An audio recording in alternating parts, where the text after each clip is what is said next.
আমেরিকার 250তম স্বাধীনতা দিবসকে সামনে রেখে ওয়াশিংটনের ন্যাশনাল মলে অনুষ্ঠিত হলো এক বিশাল ধর্মীয় সমাবেশ।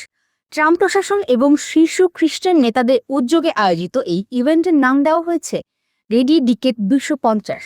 সমাবেশের মূল লক্ষ্য ছিল আমেরিকাকে আবারও ঈশ্বরের কাছে উৎসর্গ করা এবং দেশটির খ্রিস্টান ঐতিহ্যকে স্মরণ করা। হোয়াইট হাউসের অর্থায়নে আয়োজিত এই 9 ঘণ্টার দীর্ঘ অনুষ্ঠানে যোগ দেন হাজার হাজার মানুষ। ওভাল অফিস থেকে পাঠানো এক ভিডিও বার্তায় প্রেসিডেন্ট ডোনাল্ড ট্রাম্প বাইবেলের বাণী পাঠ করে দেশবাসীকে প্রার্থনার আহ্বান জানান। অনুষ্ঠানে আরও বক্তব্য রাখেন house speaker Mike Johnson, war secretary Pete Hegseth এবং পররাষ্ট্রমন্ত্রী Marco Rubio. Speaker Mike Johnson বলেন, আমেরিকার স্বাধীনতা এবং মানুষের অধিকার কোনো সরকার দেয়নি, তাই এসেছে সৃষ্টিকর্তার কাছ থেকে। সমাবেশে ট্রাম্পের কট্টর সমর্থক এবং ইভানজেলিক্যাল খ্রিস্টান নেতাদের আধিপত্য ছিল চোখে পড়ার মতো। তবে এই আয়োজন নিয়ে শুরু হয়েছে নতুন বিতর্ক। সমালোচক এবং কিছু মানবাধিকার সংগঠনের দাবি, এই সমাবেশ আমেরিকার ধর্মনিরপেক্ষ রাষ্ট্র কাঠামোর ক্রিশ্চিয়ান ন্যাশনালিজম বা খ্রিস্টান জাতীয়তাবাদকে উস্কে দিচ্ছে।